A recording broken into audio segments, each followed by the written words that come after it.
Πώς μπορεί ένα πολύ χαμηλό ποσοστό σωματικού λίπους να επηρεάσει την υγεία σου? Αρχικά, μπορεί να προκληθούν ορμονικές διαταραχές. Στις γυναίκες, τα εξαιρετικά χαμηλά επίπεδα του σωματικού λίπους μπορεί να οδηγήσουν σε διαταραχές του ημμουνοϊρικού κύκλου. Αυτό οφείλεται στην μείωση των ιστρογόνων που μπορεί να επηρεάσει αρνητικά την γονιμότητα. Ακόμη, μπορεί να οδηγήσει σε χαμηλό νοσοποιητικό. Εάν δεν λαμβάνεις αρκετή ενέργεια από τη διατροφή σου, πιθανόν να μην λαμβάνεις και αρκετά θρεπτικά συστατικά για να καταπολεμήσεις τις λοιμώξεις. Ως αποτέλεσμα, μπορεί να αρρωσταίνεις συχνότερα και κοινές ασθένειες όπως ένα κρυολόγημα να διαρκούν περισσότερο από ό,τι συνήθως.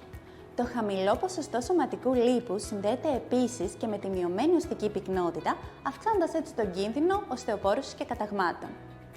Αυτό συμβαίνει λόγω της μειωμένης παραγωγής ορισμένων ορμονών που είναι κρίσιμες για την οστική υγεία.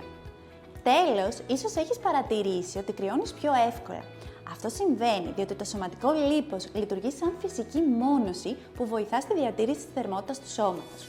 Έτσι, αν έχεις πολύ χαμηλό λίπος, μπορεί να είσαι πιο ευαίσθητος στις χαμηλές θερμοκρασίες.